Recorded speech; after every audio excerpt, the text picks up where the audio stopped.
Welcome to Texas Motor Speedway for tonight's Maius All-Star Open event, a 80-lap non-points event where 3 drivers are going to punch their ticket to the All-Star race on Monday night in the Darkmatter Designs Cup Series. I am joined in the booth by one of those drivers that are actually locked into the All-Star race on Monday night, Dean Doucette. You know him. He's normally does the Blackwater Products Truck Series and the Sports Car Series on Saturdays here on Full Throttle TV. Glad to have you in the booth tonight, Dean. Can't wait to get this race underway. Yeah, glad to be here, Jared. Yeah, it's a big race for some of these guys. Some of these guys who've been overlooked, overshadowed maybe a little bit, and here their chance to shine and kind of show they're the best of the rest, so to speak, and get their way into this all-star event. They're going to be 3 guys coming in, and we got a lot of great drivers out here. Man, you know, it's tough to get wins in this Cup Series. Exactly right. There are 19 drivers already locked into the field, and we're going to add 3 more drivers to that list tonight. And there's a lot of big names in this group. We have last season's runner-up in points in the Cup Series, Wayne Grossi, Terry Cooper Jr., Lane Allen, Jeff Bratton, Tony Solari, Zach McDaniel, who had a great race here on Wednesday night in the Blackwater Products Truck Series, Matt Geringer, TJ Bartell, Joe Flanagan, Mike Watts, Tracy Powers. I mean, Dean, there are so many drivers, and they get a chance to shine, an opportunity to get maybe a shot in the arm for the rest of the season. Yeah, they really do. I mean, I think you named them all, so I can't highlight anybody. But some of these other guys, too, that you didn't name, like a Kenneth Schultz, a Kevin Rupert, Tony Solari. You know, some of these guys haven't been around that long in this league, and this is a really great opportunity to kind of put their name out there and say, hey, I've been overlooked a bit here, guys. I got a little something. And they're all driving this new car, Jared. A lot of unknowns out here, and that might be the biggest factor of tonight's race. Great segue. Yes, this is for those of you that watch the broadcast on Monday night, you see the Gen 6 cars and everything like that. That's not what we got tonight. We have the next gen 2022 Cup cars, maybe a preview of what's to come in NASCAR in the future, and they're going to be on display here tonight, and that is going to be something that we don't really know. Myself and Dean, we don't know what we're going to get tonight, and that's what makes it fun. It adds a little bit extra intrigue to this All-Star Open tonight. Yeah, it absolutely does, and because of that, I mean, there's a lot of reasons anybody could do great in this race, but this is yet another one. And you look for some of these guys that I mentioned, some of these guys not as well known. Did they put in a little extra time? Or anybody in this field, someone who put in some time? Like right now, top of the board, Tracy Powers, Mike Watts. I mean, maybe these guys put in a couple extra hours or more than that than everybody else, and they're a little more prepared here. So, it's just going to be so interesting to see how they play out here. Exactly right. And let's take a look at the race information real quick. 67 degrees. Track temp, let's double check that. That seems a little hot. It is, no, that is correct, 92 degrees. So it is a hot track out here. And as you'll notice, we're going straight into the race. They're going to have 2 pace laps, but this is a random draw. These guys don't know where they're going to line up for. There's no qualifying, and the game is going to tell them where they're going to start at. So that's going to add a little bit more intrigue to this race as these guys get gridded up. Tonight's event brought to you by Maius, your home for marketing and advertising. Maius is a growth agency with a passion for innovating, developing strategies, and executing effective growth strategies. Check those guys out at Maius.com. That's Maius.com. Thanks for coming on board. Appreciate that from Paul and Kevin Sargent putting that sponsorship deal together for you to be able to see this race tonight, Dean. And we might as well just go ahead and get into the grid. And speaking of one of the Sargents, Kevin Sargent drew the lucky straw. He's going to start up front alongside Terry Cooper Jr., who has done very well in the Cup Series this year when he's had a chance to race. Row number 2 is going to be Matt Geringer and TJ Bartell. Row 3 is going to be Zach McDaniel and Tracy Towers. And row number 14 is going to be Paul Sargent and Bill Benedict. Yeah, then we got Tony Solari in the 74 and Wayne Grossi in row number 6, going to be Watts and Bratton. Row 7, Schultz and Flanagan. And then you got Allen, Bliss, and Rupert. And all these guys, now they've really got to think their way through this. They probably are not looking at a win in segment number 1 that's 30 laps long. But segment 2, 20 laps, segment 3, 10 laps, they've got to position themselves better for those segments. And you'll see those down in our race analysis in the bottom right of your screen there. As Dean said, first segment 30 laps, second segment 20 laps, third segment 10 laps. And we are racing at Texas Motor Speedway, the first time the All-Star race has been held at FTSR other than Charlotte Motor Speedway. So that's going to be different to see who is going to drive this track, because this track just came out about a year ago, or the updated version came out just about a year ago, but this track has been around since 1997, and it's gone through so many changes that I can't even count them, at least 5 off the top of my head. But this is a 24-degree, 1.5-mile track. But Dean, with these next-gen cars, it's not going to drive quite like some of the viewers at home might expect. No, I mean, this is a lot of full throttle action, but in traffic, later the run goes on, out of turn 2 in particular, these cars really going to tighten up, and you're going to have to watch that push out to the wall. I mean, I don't know if you can save a little bit early, Jared, try and use somewhat of the draft. Draft seems a little limited here, but perhaps if someone can save a little tire early on in this run, they can do something on the back end. And we are joined here also by Brody Hanna, the league owner, and also locked in the All-Star race on Monday night. Brody, these guys got about 500 or about 1,000 feet till they get going. What can we expect here tonight? Yeah, this Maius All-Star race, again, got to thank the guys for Maius for sponsoring it. It's all about emotion tonight, man. Everybody's going to be going for it. You're going to have a lot of heartbreak, but you're going to have a lot of fun too. Hopefully up front. We'll see how these guys can handle this package. Brody, let me ask you a question. Now, the segments, you got 30, 10, or 30, 20, and then 10. Now, what about pitting? What about tires? How does that all work with these? Can a guy, for instance, pit at the end of a segment? We're about to go under green flag racing, though. Pace car is out. Sargent and Cooper will lead him down, and the flagman's dropped the green, and we are underway here at the Maius All-Star Open, and it's a great start by TJ Bartel from the second row. He's going to give a shove down to Terry Cooper into turn 1. Nice job by Kevin Sargent there on the low side, trying to hold off Terry Cooper. Battling off turn number 2 down the back straightaway, and this is going to be a place we're going to have to watch all the action side by side still. Full throttle, as you can hear it. We're giving a new meaning to full throttle sim racing. It's Terry Cooper Jr. trying to side draft, but it looks like Kevin Sargent's going to lead the first lap in the Maius All-Star Open.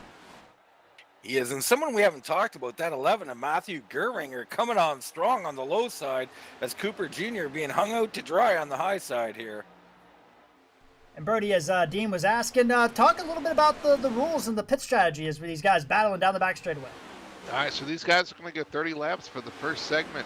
They can pit anytime they want. There's no pit restrictions, as many tires as they want. So if we get a caution, look for these guys to pit, and maybe even see some guys trying to pit under green to make a strategy play here. So 30 laps. At the completion lap 30, the caution will come out, and we'll have our first winner. And looking in the chat, we have somebody's high. That's TJ Wayne Grassi, TJ Bartel, someone in there. TJ got hit, I believe. Holds it under control, but he's going to drop all the way to the back of this pack. Going to regroup back there behind Brian Bliss. The fastest lap of the race, though, done by that guy in the 14 machine, Lane Allen, coming forward. He's making some moves, already up 4 positions across the line. Oh, and he's hit by the 7. My goodness, and these cars could take a pounding, it looks like, tonight. And I was watching that first incident you were talking about, Dean. It was like the 90 of Bill Benedict is the one that got into TJ to start with. Yeah, and then we've seen the 7 there. It was very similar. Wayne Grassi kind of getting punted up a bit as these cars do tighten up in the corner and they come up the track. Oh, somebody's in the wall hard and we got wrecked. All right, man. Caution is out. Caution is out. It's Mike Watts.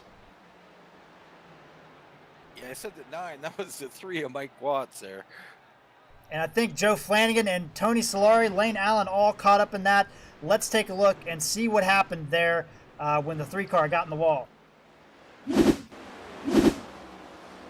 So here we go. And you can see right here, Tony Solari's on the outside, Flanagan's on the back end of him. And the 3 just kind of washes up the track. Oh, and the 49 of Paul Sargent moves up, and unfortunately, Solari and Flanagan caught up. Gehringer gets turned as well. Heavy damage. Lane Allen actually makes it through, and I actually think Joe Flanagan might have made it through too. I'm trying to find out who that was, Jared, in front of the 3 there in that light blue car. He was wiggling a bit, which kind of caused the 3 to move up the track right around the start finish line. Yeah, that That's was Paul Sargent, Paul Sargent, 49. 10-4. We'll jump on board, get another replay of this from inside the Flanagan, the Pepto Joe concertina machine here. See what he saw, because he's going to get a full view of this as that 3 car comes up the track. And you see it right there, Dean. 49 does get a little bit loose, gets in the grass, and that's what caused that issue. And he just gets slammed hard, holds onto this machine, and goes right through the pit road. Did hit a commit cone, so I don't know if that's going to be a penalty, but already action. I was going to say, Jared, I was watching that too. The 53 and the 74 both are going to get the 11, I should say. Or, no, 74. That's I don't, anyway, Tony Solari, both those guys are actually going to end up with a pit road speeding penalty, unfortunately, because iRacing will penalize the driver for going down pit road even if it was wrecked. So we do have several guys on pit road right now, starting from 7th place on back, all in the pits.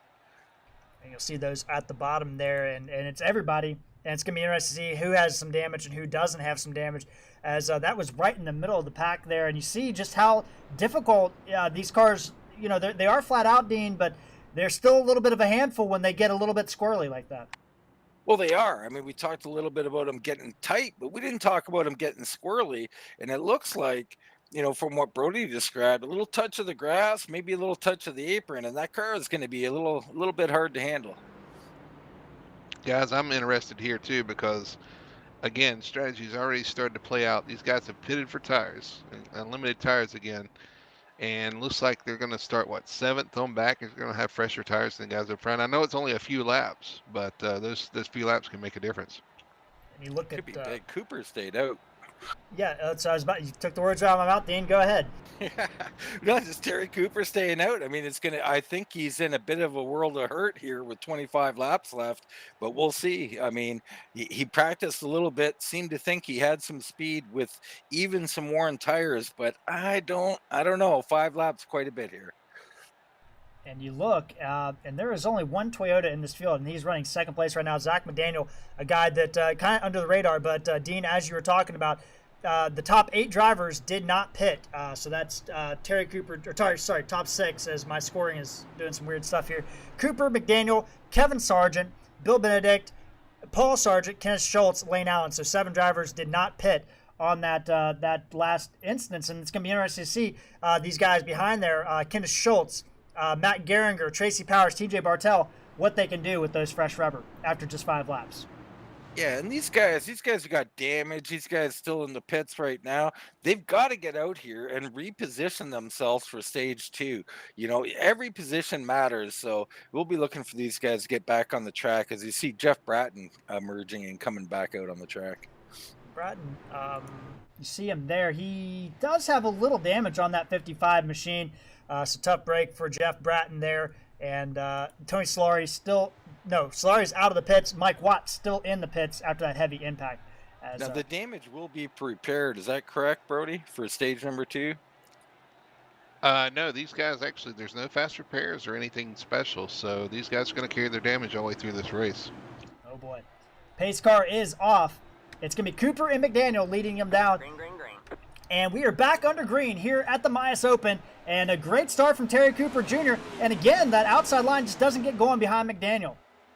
Yeah, McDaniel did a nice job, though. He got a decent start. I mean, I don't know if he can get that thing wound up enough to prevent those 3 cars from getting by him, but he started out pretty good. Brody, 2 Fords on the bottom, Schultz and Kevin Sargent, and they're bringing along Kenneth Schultz as well. So we got 3 Fords. Sorry, that's Bill Benedict, Kevin Sargent, and Kenneth Schultz there. The Fords coming to the front. Terry Cooper's going to hold down. He's going to lead this lap. Yeah, even got Rupert, the one behind them. So they're coming to the bottom here. Got to get lined up. And we got to keep an eye on who's got the freshest tires up front. I believe that's going to be Kenneth Schultz is the first guy on new tires, correct? That is correct. Kenneth Schultz and then Rupert, and then it's Bliss and the rest of them.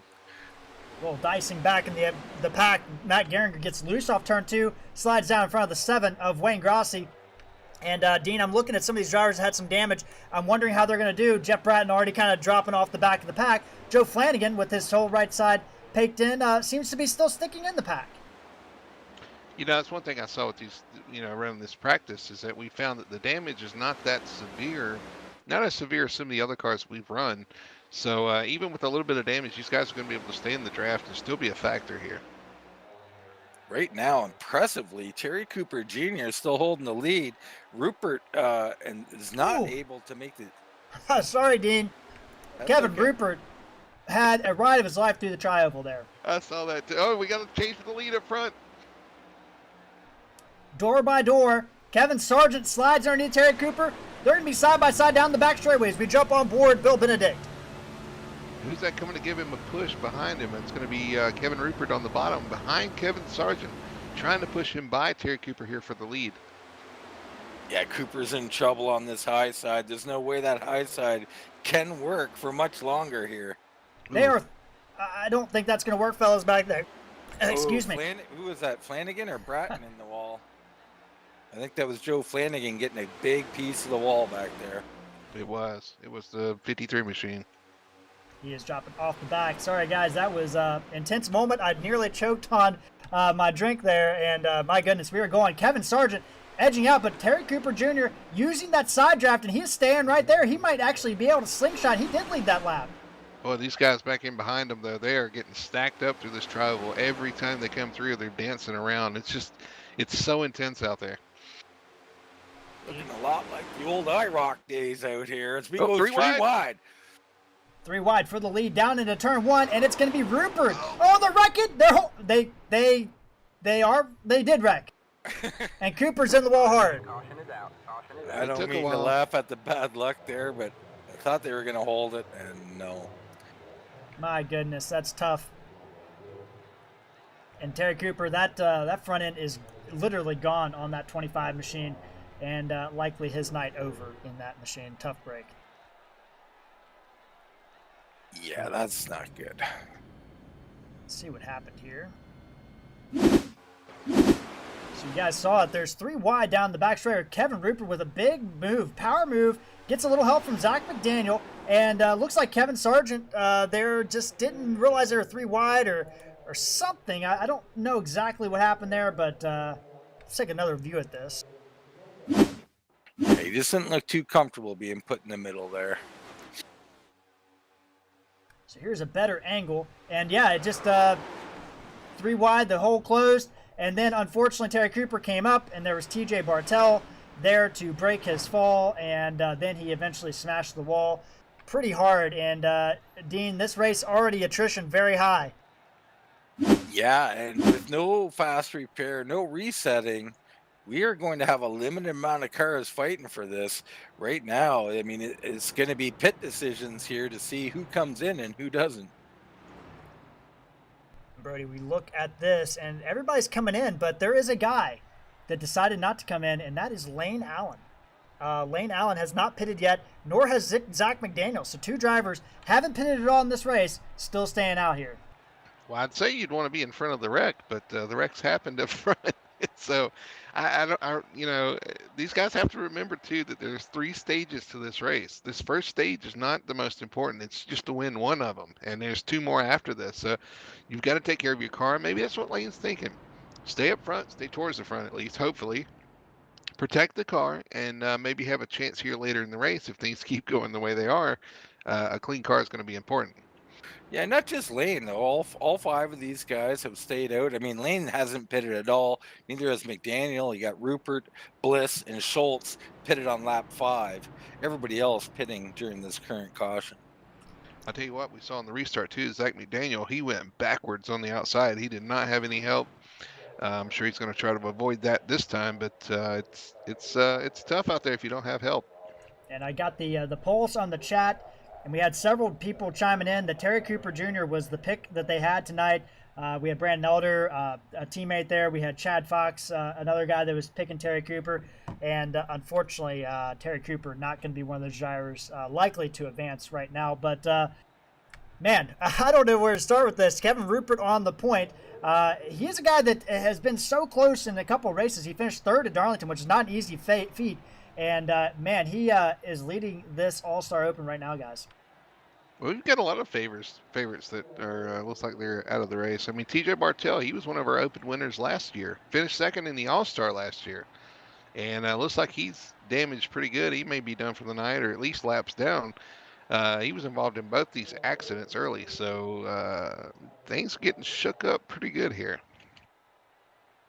And Dean, is that what we're seeing? Is that a product of we don't know what these cars are doing, so people don't know the limits, or is it just because these guys have an opportunity to get up there?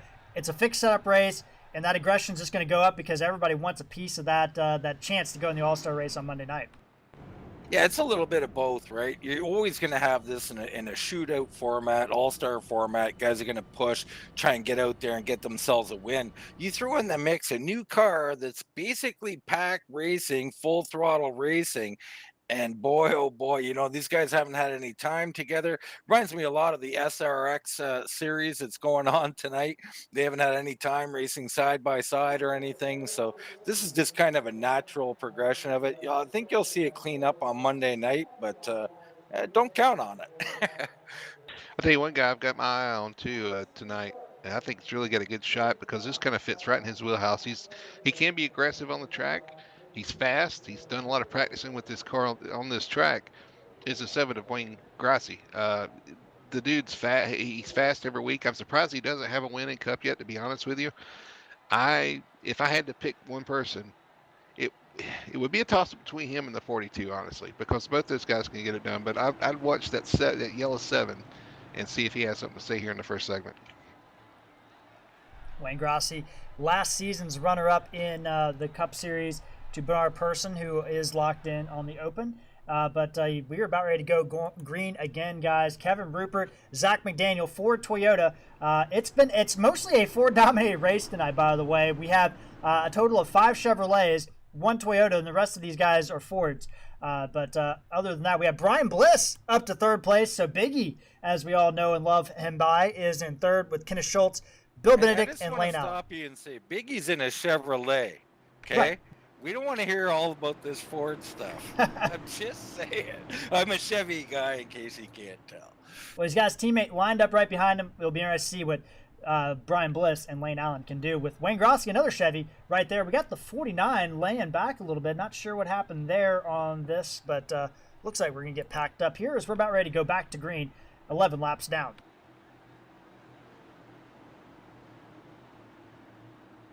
Pace car makes the turn. Flagman with the flag in the hand, and we are back to green here at Texas. Oh, and Rupert there stalled out right before, allowed that 42 to get a big jump there. I'm not sure if he was checking his speed or what, but 42, you know, that outside been so tough. He's going to be in tough even with that jump. McDaniel's going to jump out there. He's going to go side by side down the back straightaway. Rupert fights back on the inside. He's got Brian Bliss and Lane Allen, Wayne Grassi all bumping down the back straightaway, trying to shove the one ahead. Coming off turn 4, McDaniel with a great run. He is going to, I don't know. He might have led that lap. I think Rupert gets the call on that one by a nose. That's why we're calling NASCAR, not horse racing, because I would not know what a nose or a foot or whatever it is. But right now, Rupert up to the front, and McDaniel kind of getting shuffled back. But now Brian Bliss and Lane Allen, nose to tail, almost kind of tandem drafting down the back straightaway. If you're Kevin Rupert, this is exactly what you want to see. This guy side by side behind you. Help the outside guy, help the inside guy. Kind of work the lanes, and you want to try to stay out front of both lanes here. He's kind of stretching it out.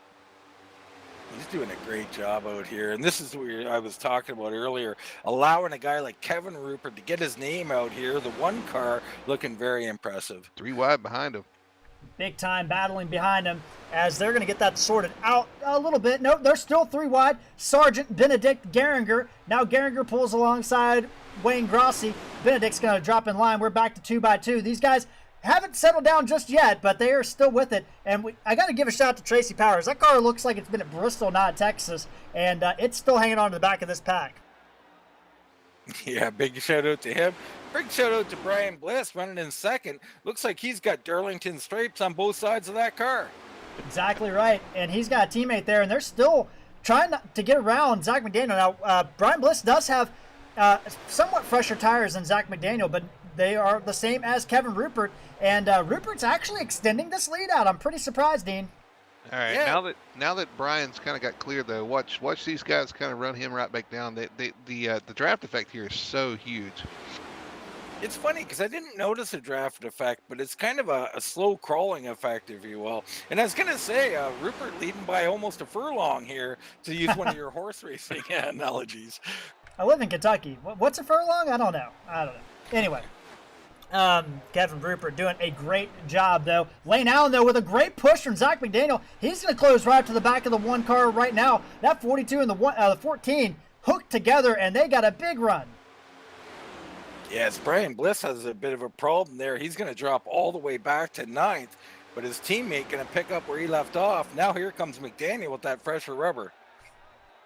Brody McDaniel, I mean, he doesn't race the Cup Series much. We saw him on Wednesday night, came from the very back of the field. Dean, you covered that race as well. This guy, he can get around Texas Motor Speedway. It's his best statistical track in his entire FTSR career. No surprise, he's up here. Even though it's a next-gen car, he doesn't run much. Yeah, I think you could put him on a horse and he could run out here just to continue the talk we're talking about. Yeah, the dude's good at Texas. I mean, he's really good, and no surprise to see him run up front. And there's the two guys I was talking about, the 42 and the 7, have worked their way up to 2nd and 3rd. And Dean, we look at this race. It's kind of settled down just a little bit. I don't want to speak too soon, but these guys starting to kind of maybe feel this thing out a little bit. Yeah, and the interesting thing I'm looking at is the tires.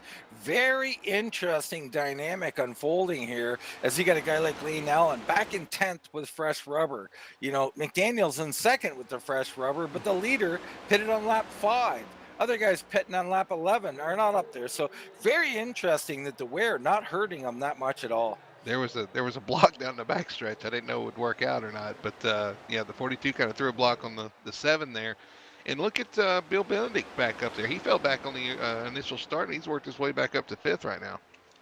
Another guy we can't not talk about, Paul Sargent. That car, the right side caked in, got involved in that first wreck, and he is still cooking out here in that 49 machine.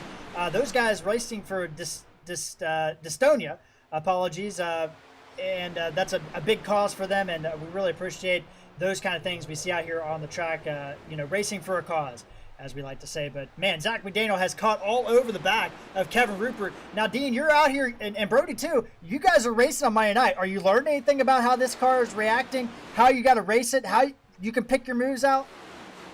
Well, I'm learning what tires can and can't do. That's for darn sure.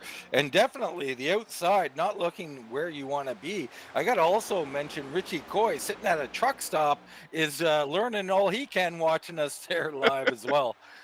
Yeah, and to talk about what you're learning here, these guys are learning too, because now they're trying to figure out, okay, how do I get a run on the guy in front? Because these cars, when you get right behind another car, you'll push that car away from you.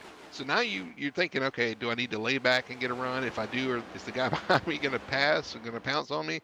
So there's a lot of learning going on right now, trying to figure out how to win this first stage.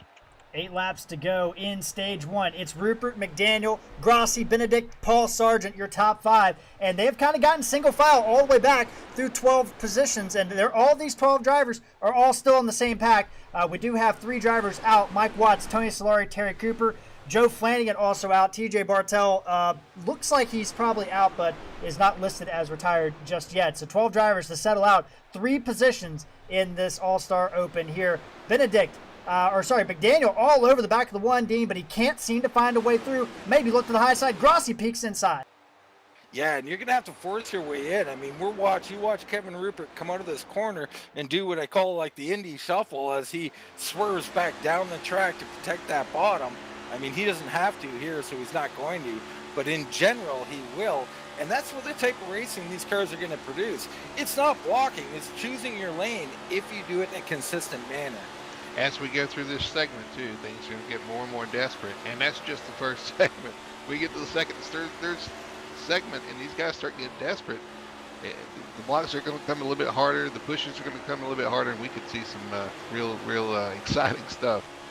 Grossi's going to look underneath the 42. Sorry, Dean. And no, 42 is going to block down as we look on the back, out the back of the one. And Grossi's not going to say no. Gives him a little hip check through the turn. Grossi's going to go to second. Yeah, and that's what you have to do. I mean, that's aggressive racing. So, it's not dirty at all. That's exactly how you have to get it done at a place like this. Got to force your way in there and then kind of bully your way to keep the spot. But look who's third now. Bill Benedict's continuing to move forward here. He's going to pull up behind the 7, and we're going to see what these guys have for, 4 laps? Almost 3 laps to go here. Let's talk about the one, though, of Rupert. What a great job by Kevin Rupert in the one. He has maintained this lead for about 12, 15 laps here, and he's only got 4 more to go.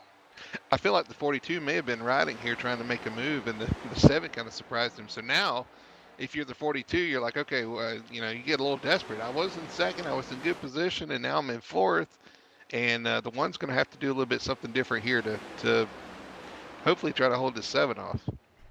Yeah, there's always segment 2, though, and you got to think that way. 2 laps, coming to 2 laps to go in the segment. Nose to tail, McDaniel and Benedict. Now Wayne Grossi on the back of Kevin Rupert. What I also like the most, guys, is it looks like there's quite a bit of tire tracks in the tri-oval in the grass. These guys using every bit of the racetrack. But Rupert's, 0.2 of a second lead seems to be a pretty big lead as Grossi blocks down the back straightaway. He was able to get there. The 90's going to fill that spot, and he's going to take second place. And that's exactly what Grossi did to McDaniel. Bill Benedict did to Grossi now. And this is actually 2 to go, Jared. They're going to run out lap 30, then we'll throw a caution when they come to 31. Yep, so 2 to go right here. And it's all status quo. Now, Kevin Rupert and Bill Benedict, they're kind of having an alliance. Gladiators of Racing and GT Performance Sim Sport. And Rupert's still covering off, using that IndyCar line like you were talking about, Dean, as they're coming to the white flag of the segment. Rupert just being amazing out front. He's got that car length there. I think he's going to be good to go, but he's going to have to fend off Benedict. 7 cars under a blanket. Rupert, Benedict, Grossi, McDaniel, Schultz, and Lane Allen. Who was going to get the first entry into the All-Star race on Monday night? Here they come down the back straightaway. Benedict with a big power move. Rupert slides him back across the top. Call him into turn 3, Dean. Man, it is all over. Kevin Rupert in the one. What a magnificent job. Coming off turn 4, Rupert's going to hold him off. Benedict's going to be there. Tries to the outside. Too little too late. And Rupert is going to grab stage number 1. He is going to be the first driver to punch his ticket to the Maius All-Star event on Monday night. And Dean, I don't know what else to say about this guy. What a masterful job by the one car. He got up front and he stayed there. Stayed out of trouble. He did, and he pitted back on lap 5, so he wasn't out front the whole time, but didn't pit on lap 11. I mean, he's got some of the oldest tires out here, and he held them off. Just a masterful job, and he's done everything. He deserves this win, and he deserves to get his name recognized. Kevin Rupert, the one. Congratulations. We'll hear from him in just a second, but as this works, these guys are now quote-unquote disqualified from the race, so they're removed. And that will leave us with 12 drivers left in the race here to duke it out for 2 more spots. We'll hear from Kevin Rupert here in a second, Dean. But now, looking at how things staked out after 30 laps, we only got 20 laps in the second segment. My goodness, what have you learned from that first segment? What can we expect in this second segment? Well, I think these guys all have learned that inside is where you need to be, and you need to get those positions in a hurry. So this is only going to ratchet up the intensity in those opening laps of this 20-lap segment even further than we already had. These guys are going to look to pit, and let's go ahead and bring in stage number 1 winner, Kevin Rupert. You're the first guy to punch your ticket to the Maius All-Star event on Monday night. Kevin, congratulations, man. What a masterful job you did out there.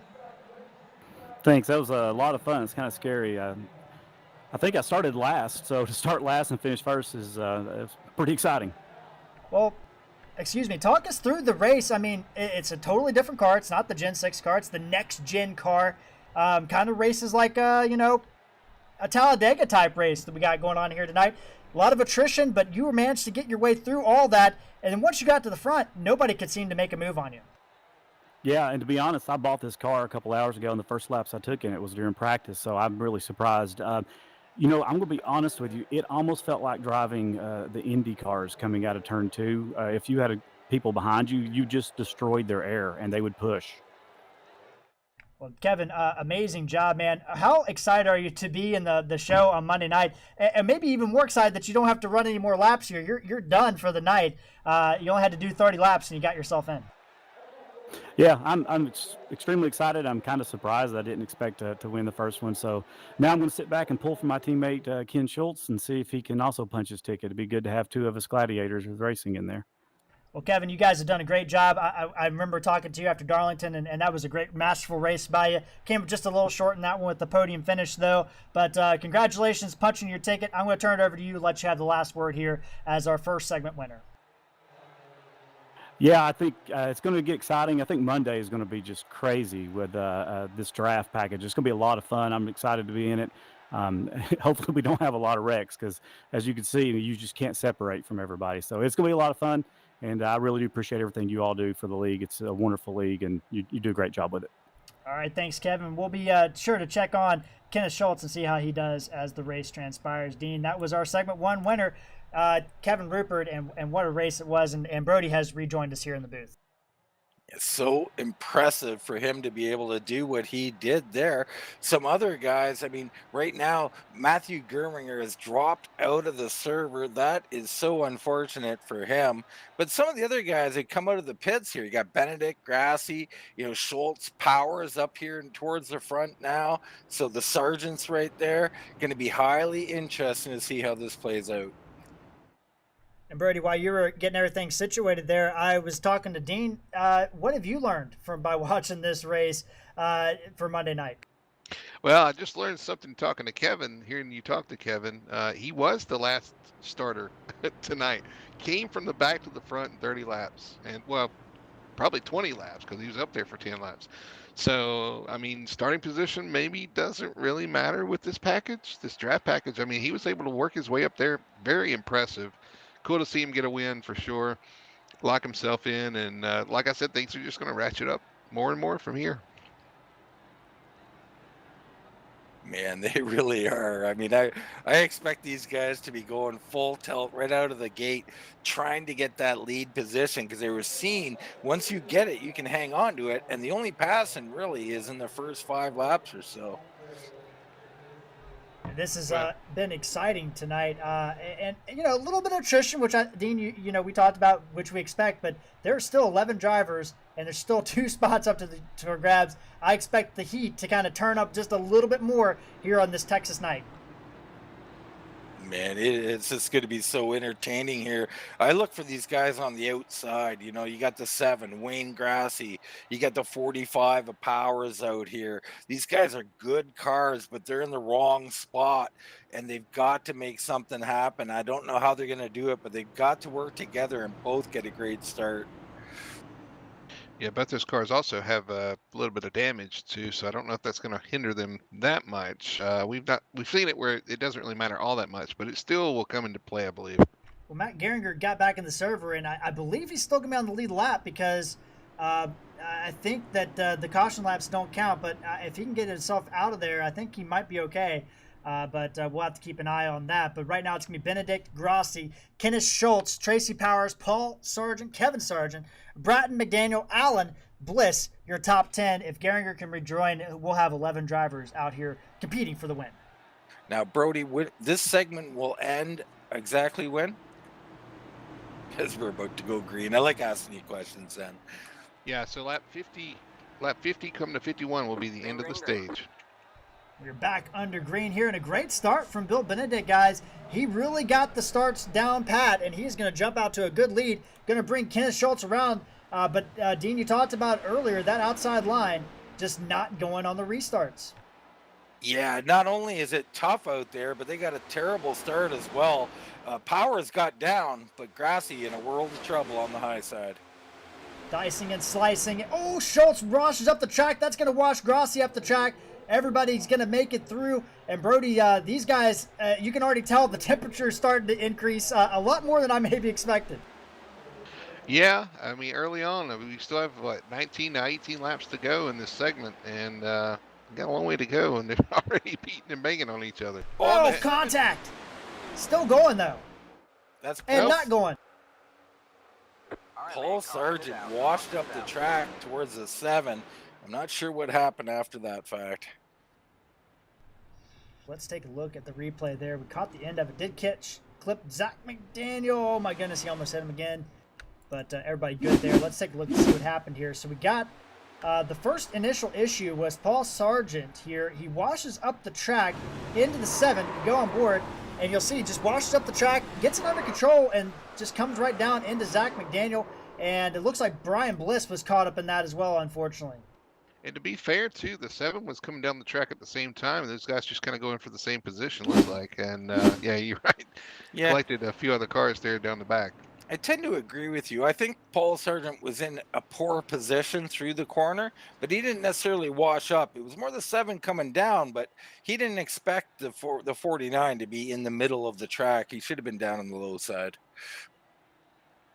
Tough break for some drivers involved. Zach McDaniel, who was very good at that first segment, got some significant damage. Brian Bliss, I don't know if that car really has any damage. I mean, it's missing its front clip, but that car was cooking earlier with a lot of damage, so we'll see what happens there. But Paul Sargent been involved in a couple of incidents tonight, and unfortunately, I don't know if that 49 car is going to be any more repairable than it already was, and we'll see what happens here. But, it seems like to me, guys, that the biggest thing is just to stay out of the incidents here tonight. Definitely. I mean, you could win a segment just by keeping a clean car for segment number 3. Yeah, it's kind of starting to look that way. We've had a lot of attrition, a lot of wrecks that took out a lot of cars. And honestly, with this package, I can't say I'm really surprised. I mean, everybody's on top of each other. One small mistake, and it's all it takes. And you collect a lot of cars. Now, It's Brody, it's another reason, Jared, to get on the inside. I mean, I hate to say it, but if you're going to have contact and you're on the inside, you're going to hit that guy on the high side and push him up to the wall. You're probably going to be all right. So it's just another reason to get that position. Yeah, and I just had a quick question here because may have missed it, but is there wave rounds or lucky dogs tonight? I was just looking at Gehringer being 2 laps down there. No lucky dogs. You get waiver rounds if you're in front of the leaders, of course, but there are no lucky dogs, so you'll have to stay out and try to get that the old-fashioned way. Just that's the way iRacing does it with the Gotcha. cautions not counting. Gotcha. So Matt Gehringer going to be in a little bit of a hole, but still out there persevering. Who knows with the way things are going? 2 laps down, he might be in a good position as this thing continues on. But right now it's Benedict, Schultz, Powers, Bratton, Grassi, your top 5. Lane Allen's going to duck in pit road and get some fresh rubber on that 14 car. Dean, do you like the call or not there? He was toward the back of that group. Love the call. I mean, there is no group. You know what I'm saying? There's only so many cars out there. So, yeah, get in there. Get that rubber. Why not? I mean, he's probably going to end up losing maybe 2-3 spots. Why not? You were talking about Gehringer. He's got one of the cleaner cars out there. I don't know if it's because he's missed a few laps or what, but he does have one of the cleaner cars out there. You're right. So if he can race to the front and catch a couple cautions, of course we have, the one caution coming at the end of lap 50. So if he can catch another one and get back on a lead lap, he's really got a shot at this.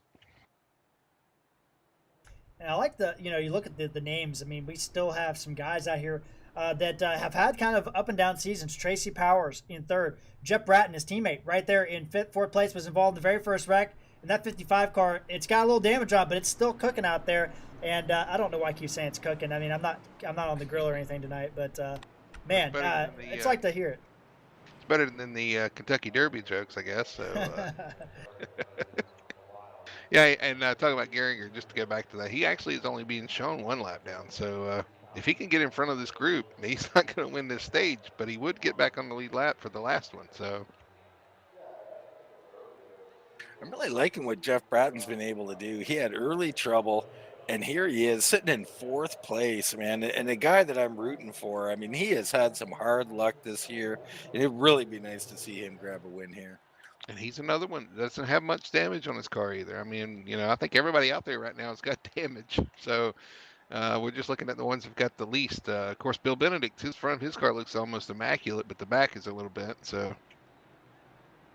Well, and you see there on the screen, Bratton, the Wisconsin native, a little damage on the right-hand side. His teammate with some damage on the back end, but it doesn't seem like they're slow. My focus is on that 18 car, Brian Bliss. And yes, folks, that is a car. There is no rear end. There is no front end. But for some reason, that just seems very indicative of a car that Brian Bliss would drive. And I think, I don't know, I think he's going to do something with it. Well, I tell you, his sponsors aren't going to be happy because there's not much sheet metal left to tell what that car was. So.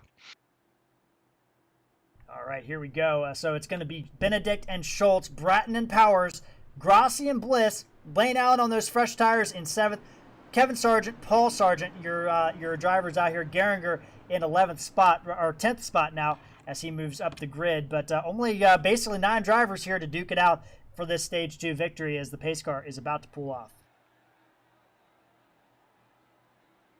Yeah, again, just crank it up one more level here. These guys know that they're running out of time, trying to get this win in the second stage. They don't want to be the ones left in the last stage. Pace car is off. Flagman with the flag in the hand. Can we get this thing going one more time? Green, green. And Green is back out, and this time Schultz with a good start on the outside. They're dead heat going across the line. First time, Dean, that we've seen somebody be able to do good on the outside.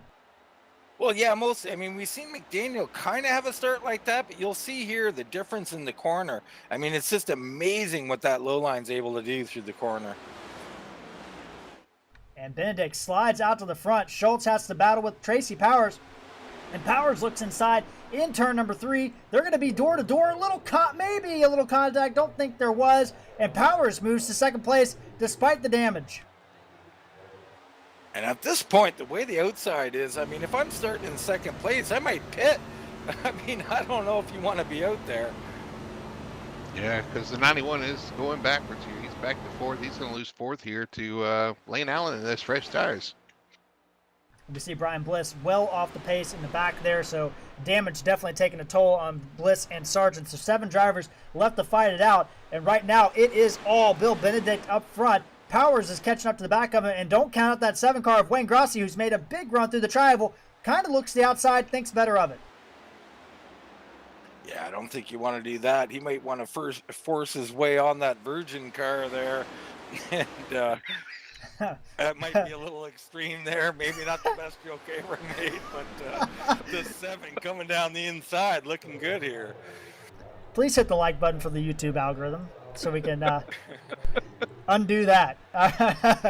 Bill Benedict out here. I can't even talk right now. Wayne Grossi, man, this is your pick here, Brody. He's looking really racy here. Looks like he might have figured out a little something. Well, he gets a good run off too, and he's going to pull to the inside of Bill there, and he's going to probably take the lead through 3 and 4 here, followed by the 45. Dean, I think Bill Benedict made a mistake there. I think that everybody else has been running the IndyCar line like you were talking about earlier, and Bill Benedict ran a NASCAR line, and everybody just went by him. Yeah, I mean, he's doing what we like to preach generally, hold that line, have some good racing, but this is a different animal, different car, and you've got to protect that inside. And you see Grossi all the way down the track. Grossi looking like he's going to try and control this thing right to the end. You guys don't look now, but that 14 machine's starting to move up through the field there. He's up to 4th place with those fresh tires, and I tell you, the end of this segment, it's going to be important to have that fresh rubber. Brody, I was watching him early in this run. It's Kevin Sargent and Bill Benedict getting together. They hold on to it somehow, and we're going to stay green. Wow. That was some kind of incident there. So Lane Allen, I was watching him early in the run, and he was backing out. He was actually maybe lifting a little bit in those early laps. Maybe he learned a little something, and he's planning for the end of this run, not the start of it. Yeah, I was playing around with that in practice actually, and I took it easy for the first 10 to 15 laps in a run, and I saw 20% better wear at the end of the run. So it definitely makes a difference. You see him kind of easier into the corner, but he can get that run off the corner for sure. Well, guys, we're jumping on board Lane Allen right now. Lane Allen is the only driver shifting into 4th gear right now in turn 1. He is letting off that much. That is a strategy I did not expect to see. It's interesting. I discussed that with some of the guys before the race about simply because one of the guys was running around in 4th gear and forgot to shift to 5th. So we were talking about the possibility of doing that. Didn't really think it would play out, but looks like it is. Yeah, I think in traffic through 1 and 2, you can probably get a little more turn in that car and a little more grip.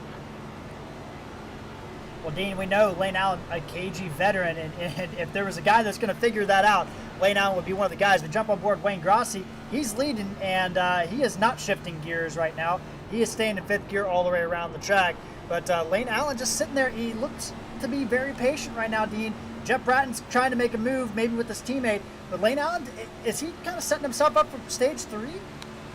Well, I don't think so, because he's getting, grief here on the outside of him. So he might be laying back a little bit. That shifting might be hurting him. It might be something to consider later in the run instead of this early. Interesting to try for sure. This is the race you want to do that. You want to figure that out for next year, because I know there's probably going to be some shifting involved in some of the shorter tracks. But interestingly, he's trying it here. But a great place to try it.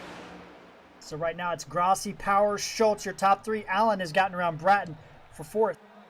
But Tracy Powers just cannot get a run on the back straightaway on Wayne Grossi right now. And Grossi's doing a heck of a job holding on to that bottom line. Yeah, Grossi doing everything right here. Powers hanging on to 2nd and kind of this, whoa, and here we go. Here's a move from Kenneth Schultz. Power move by Schultz down into turn 3. He's going to move to 2nd place. And Towers is going to get maybe Freight Train kind of comes back on the outside, using a little bit of side drive, Brody. And we saw that in practice the other night. Side drive very prevalent here. Bratton's going to go upstairs to help the 45 through the tri-oval. They got Geringer with him as well. Yeah, I found it interesting. Those guys going to the outside there. He's going to run with the guys on the outside and see if they can come up with a run on the outside lane with the 55 and the 14, and he actually does get back around to 14 there to hold on to 3rd place. And Dean, that was, in my opinion, one of the best examples of teamwork. Bratton and Geringer jumped up there, helped Tracy Powers, and shoveled him to the front there. Now Geringer pushing Bratton along. Lane Allen's kind of stuck by himself. Yeah, Lane Allen just not looking entirely right here at this stage, especially with the freshest rubber. But right now, Kenneth Schultz, he's looking like he's ready to come up here and contend for this lead. I don't know where he's going to go to try and fight the 7 to Wayne Grossi, though. Powers makes a power move to the outside. Little side draft on the outside. Can he pull even with Kenneth Schultz? No, he can't. I get it. Grossi leading. Schultz 2nd, Powers 3rd. Allen and Bratton your top 5. Bratton still working on that outside line, Dean, and just can't seem to get it going. But these 5 drivers, including Geringer there, really just kind of trying to, it's like a boxing match. So it's a couple blows here and there, but somebody's going to have to land that knockout jab.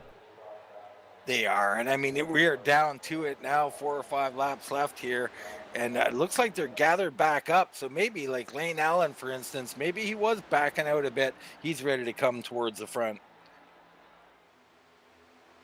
And the other thing, Tony Solari, and oh my goodness, what a move! And that's going to wreck Kenneth Schultz. All right, man, caution is out. Caution is out. Kenneth Schultz, what a shame for him. Let's take a look and see what happened there. But that is what this racing kind of breeds, I think. So here we go. We're going to follow through the tri-oval. Schultz doing a great job there. Lane Allen's on the back of Tracy Powers. And we go through turn number, the back straightaway here, and you'll just see Powers is all the way down on the apron. I mean, there's room down there. Schultz, I don't think, expected that move, and then Schultz hard in the wall. And my goodness, that is probably another driver down. Yeah, that's where aggression becomes a bad move, right? Going down that low, underneath all 4 tires down below the white line. I mean, even our light leader is below the white line as they're protecting that inside for everything. And guys, this is going to get interesting. Are you going to pit here? Do you pit here with 2 to go, get your fresh tires? Or do you stay out and then pit? I say if you're second on back, you come to pit road here. Yeah. I mean, with every guy who doesn't pit, you do. You know what I mean? If you're in 3rd, you pit. If you're in 4th, you pit. And so, obviously, the top 4 stay out here. Benedict, with a very fresh car, is going to come in pit road along with Kevin Sargent. Kenneth Schultz with that heavy damage also going to come in. And attrition really taking over this race tonight, guys. I think we got about 5 drivers out here that are still at full power as we're down to about 3 laps to go in this segment. And, of course, caution laps don't count, so we'll have 3 green flag laps left in this segment before we get to our final 10-lap shootout. So let me ask you this, Brody. You're riding around here. We just seen the incident that happened. You know, obviously the way to pass to get low, you got to go lower than low to get low. Is that something you do? Or do you ride where you are, you try the outside that doesn't work, or do you put a little bumper to someone? I mean, it's kind of your options. I mean, I don't know. We just saw 2 guys wreck on the apron coming off too, so I don't know how much lower you can get there. I don't know if you even want to be the lead at this point. I mean, I guess you do. It's the best position to be in, but the thing is, you've got to stay low off the corners. And to be honest, if 2 guys can hook up and go to the outside, I think they'll go by you. So I think, honestly, yeah, you want to be low, but if there's 2 guys working together behind you, then you're kind of a sitting duck regardless. Yeah, I mean, I guess it depends on how nice the guy behind you is, right? So if you have a nice guy behind you, maybe you're fine with the lead, but otherwise you could be in trouble. 55's pitting now, but I don't know the pit road was open. That could be a penalty on the 55 as the 11 also comes in with them. Shout out to Jason Spear. He's watching from Bowman Gray Stadium, watching some short track action out there, but also following along on Full Throttle TV on Facebook and catching all the action. He's locked into the race on Monday night. So a lot of the guys, Dean and Brody, that are already locked into the race on Monday night, watching this race with intent eyes, trying to figure out how maybe that all-star race is going to go. Yeah, they're watching this race thinking, well, I'm glad I'm not in that race. That's the first thought that crosses my mind too, man. The aggression level. You got to think of what's on the line too. You get in, you get to race on Monday night. You get a chance at the plaque that we're giving away on Monday night. But the aggression level out there, the carnage that you've seen, yeah, you're pretty happy that you don't have to race to Monday, but at the same time, you're thinking, okay, well, now I got to go do this Monday, and there's more laps and more chances for issues to happen. So, yeah, you could learn some things too, though. It's a true checkers or wreckers situation. So you can't really blame anybody for the aggression that's put in these things. It's win or go home. Well, I don't know. With all the blocking you got to do out here, it might be peckers or wreckers. There's a lot of peckerheads out here having to try to hold on to the lead. So at least you would think, you get that feeling that, you're being kind of a. Well, it's kind of where I was trying to lead you, Brody, was with the bumper thing.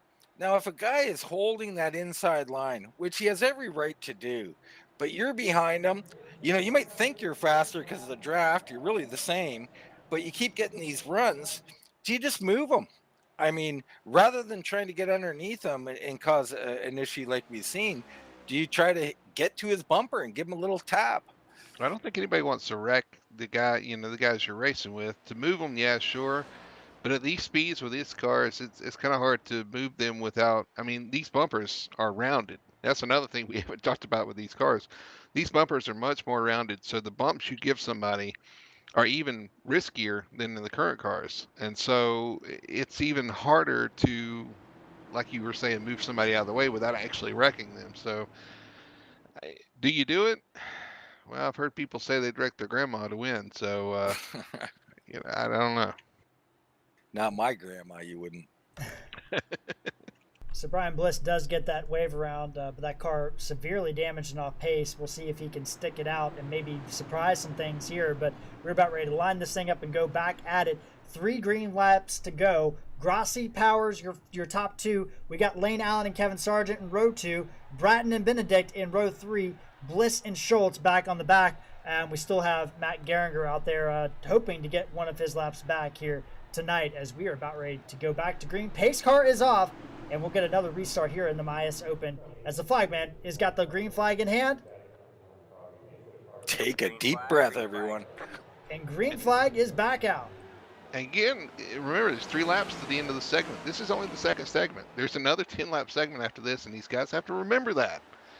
You could have a chance there if you don't tear your car up here.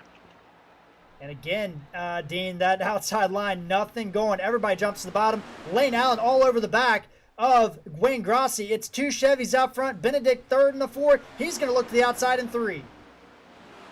And he's going to try it. He had the room to try it. I like it. He got tires too. He pitted under that caution, correct? So he's got new tires. He's going to try it here. Grossi going to check out there, but Benedict side by side with Allen. Allen fights back into one, and we got Kevin Sargent there. Apologies. Going right there as well. These 7 cars under a blanket here coming off turn 2. This is the last lap, guys, coming to the checkers here at the end of stage 2. So this is going to be for all the marbles. Grossi there. Lane Allen, can they make a move? Doesn't look like the high side's going to get it going. Wayne Grossi's going to come off the tri-oval, and he is going to grab segment 2 and punch his ticket to the All-Star race.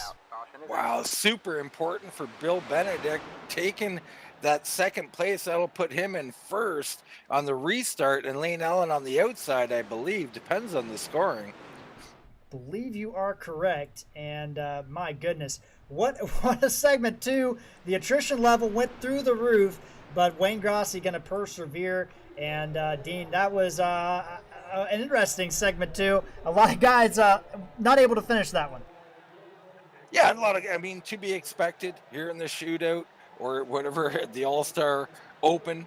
And, now we had Bill Benedict III here with his victory. He adds his name in with Kevin Rupert, 2 guys who deserve a lot of credit for their driving this year and haven't been getting noticed at the level maybe they should have. They're getting noticed tonight. Yeah, they are. And, Dean, I think maybe you are standing down with our segment 2 winner, Mr. Wayne Grossi there, grabbing that segment 2. Yeah, I got the 7, Wayne Grossi. Congratulations, man, on winning segment number 2.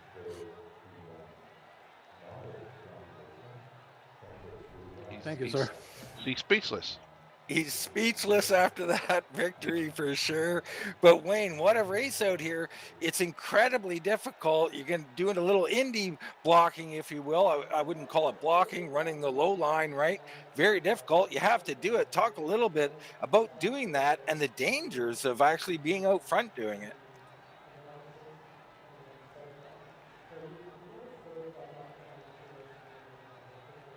All right, we're having a little trouble with getting Wayne in here, but Brody, Wayne was your pick. Talk a little bit what you've seen of Wayne, and just the fact that he's up here, he's getting these wins now. We always thought Wayne would get in the winner's circle. I think we might have Wayne. Wayne, you got us? Yeah. Okay. And just for an instance, but Bill Benedict won that stage, did he not? What am I getting things all backed up? No, Wayne did. He's actually joined us now. Wayne, you got us? Yeah, I got you. Sorry about that. All right, Wayne, congratulations, man. We're just talking about the racing, and I'm sorry. Yes, of course he won that. Bill Benedict kind of beat the other guy to the line. He'll start first, I think, in segment 2. We'll see how the pits go, but congrats on your victory, man. And, welcome to Victory Lane, Wayne. Yeah, it's about time. Man, oh, man. Too bad it doesn't count, but I'll take it, man. It's first win here, so more to come, hopefully. Oh, absolutely, Wayne. We all see that. We all think that. I mean, a lot of second place finishes. Here you are. You're going to go into the main race. Talk a little bit about the difficulties of riding this track and this car, the low line, protecting the low line, and all of that. Well, I had a damaged race car, so really I didn't have a shot unless I stayed out front and kept it low and blocked like hell. I mean, that was the only way I could get to the front.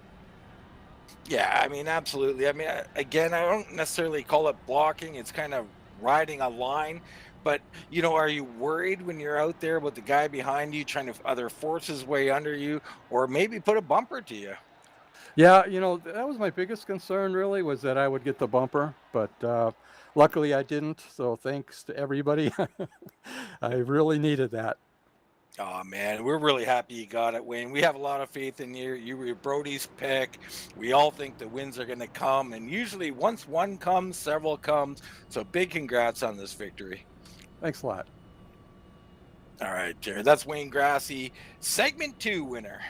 And he did a great job. And Dean, even though it's an open segment win, as we talked about last night on the preview show and the drawing, one win, even though it's an open segment win, it can springboard you and move you forward into the next race, the next points paying race. Wayne Grossi already a talented driver, and I expect some big things. But now we're going to re-rack this thing, Dean and Brody, for the final segment. 10-lap shootout, and we got Kevin Sargent with a damaged car up front, and Kenneth Schultz with a damaged car up front.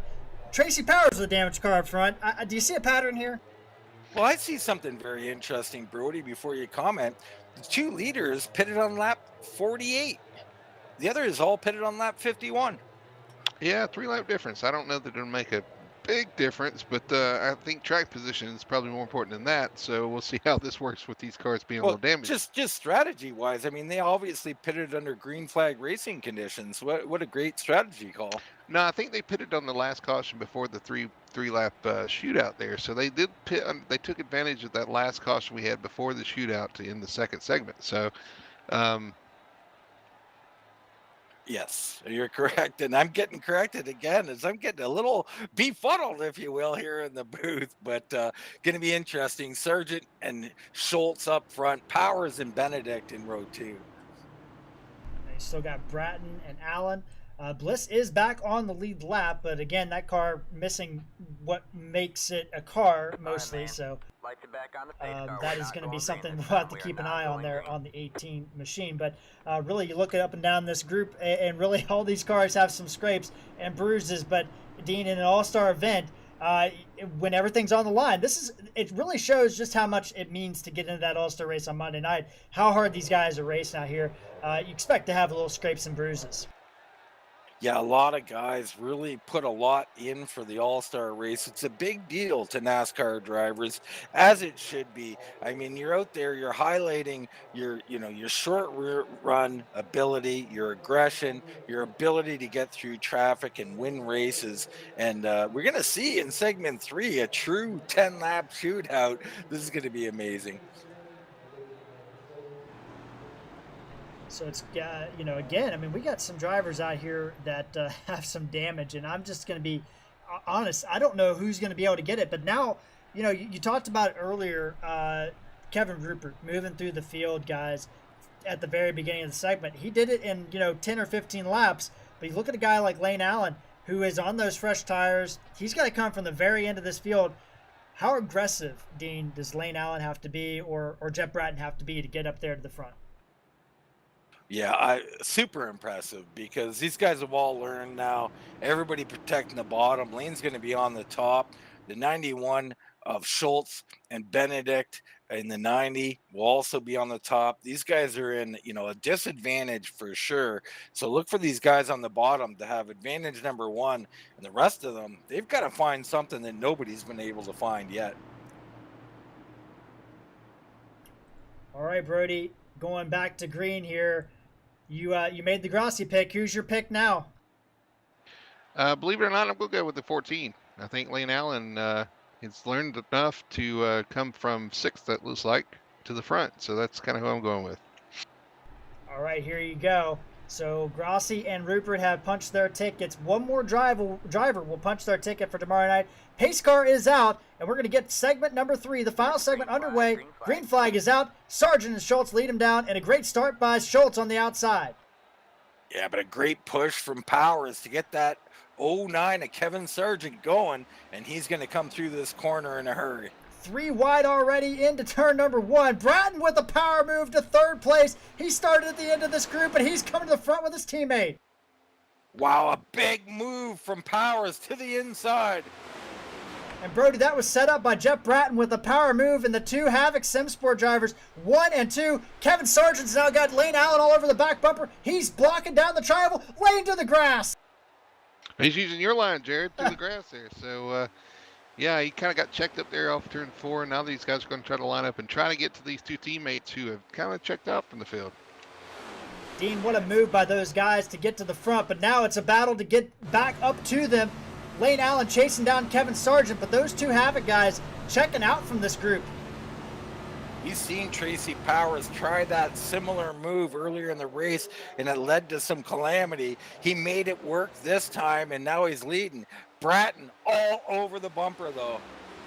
All right, guys, it's your teammate leading. If you're Jeff Bratton, how badly do you want to grab a segment win to punch your ticket? What do you do in this situation, guys? Dean, you can go Check for first. third too.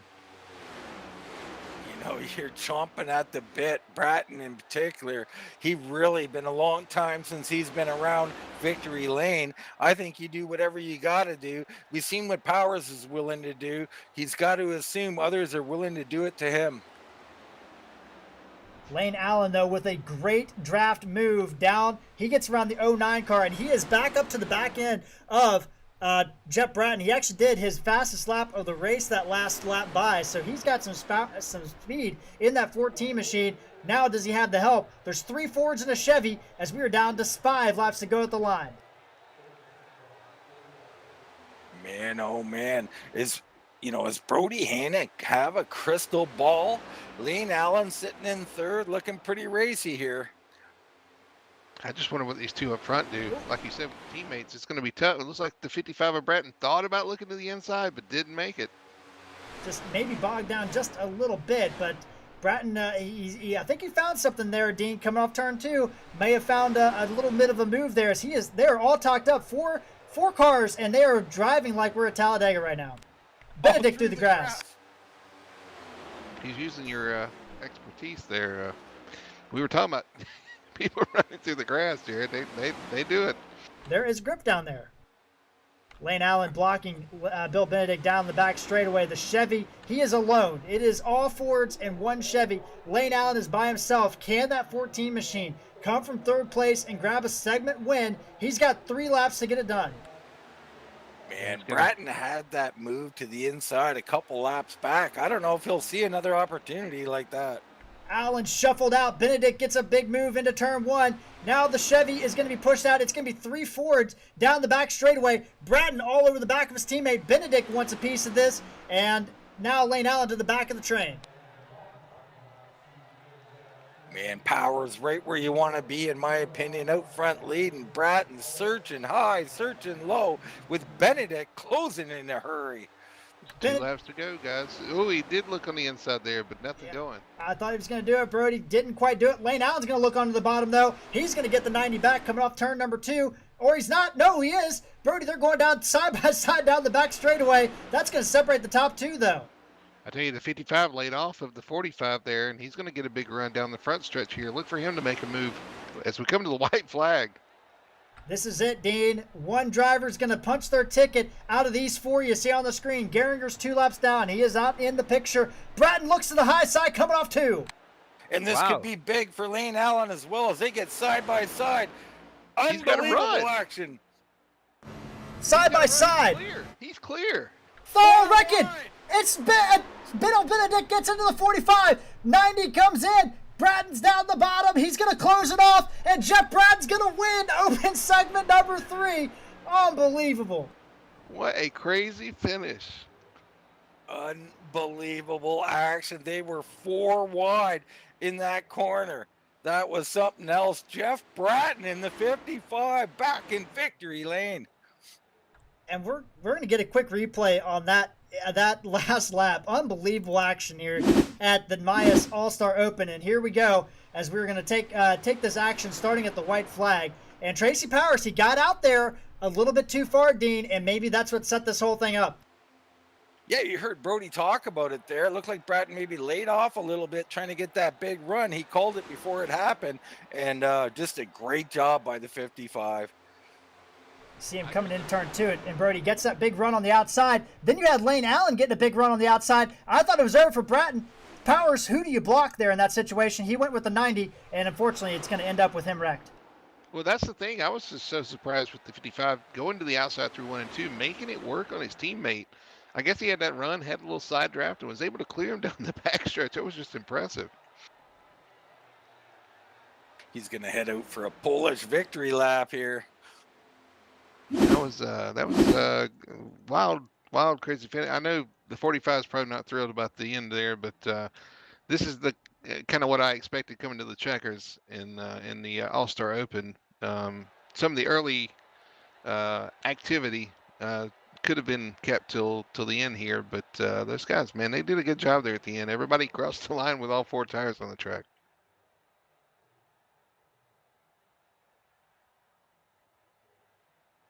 Yeah, I'm down here with Jeff Bratton, the 55 machine. Man, Jeff, what an impressive move there at the end through 1 and 2. And I think it started earlier than that when you got the run through 3 and 4, able to make the pass to the outside of the 45, your teammate, and seal off this victory. Great job. Thanks a lot, guys. Yeah, it's about time I get up here and talk to you guys. Yeah, I wasn't. I was kind of afraid to pass the boss there. I wasn't for sure what I wanted to do. I think I had a little bit better tires than he did. Yeah, it was really impressive. Like I said, you made that outside line work, got that great run.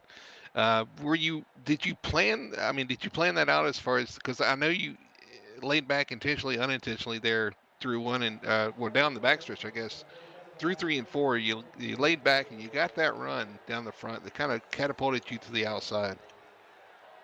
Yeah, I was kind of outside all the way. Me and Tracy were both talking. Just don't give up that inside line, and I was able to make it work. Yeah, we've seen that all night, which is why it's so surprising. Everybody was protecting the low line, stay low. And here you are, go to the outside and make a pass for the win there on the last lap. So, again, amazing job. Talk about the race a little bit earlier. It got a little chaotic there early on. There was a lot of shenanigans, I guess is the word for it, that that happened early on in this race. Yeah, I ended up hitting the wall early, and I hit it hard, and I actually had required, repairs, and then the yellow come out, which I really got lucky there. But yeah, it was pretty crazy. I think it's just all due to the new car, and us not, racing with this new car enough yet. So, Yeah, but yeah, it was wild. completely understand that. Well, one last question. What did you learn for tomorrow or for Monday night out there? You can get some huge runs, just as long as you stay with that main pack. Yeah, absolutely. This car is a whole different beast, and glad you guys put on an awesome show there at the end. I'm going to give you the mic, give you a chance to give your thanks and your shout outs to the guys watching. I'd just like to thanks everybody for coming out and watching the race tonight. I want to say hi to my mom. I want to say hi to my brother Scott, who's battling cancer right now. So yeah, I've been last few months have been really tough. Got the news about that. Haven't really been doing much sim racing lately. But yeah, just thanks a lot, everybody, for your support and coming out and watching us. All right, Jared, there's your winner tonight, the number 55, an emotional victory lane for Jeff Bratton.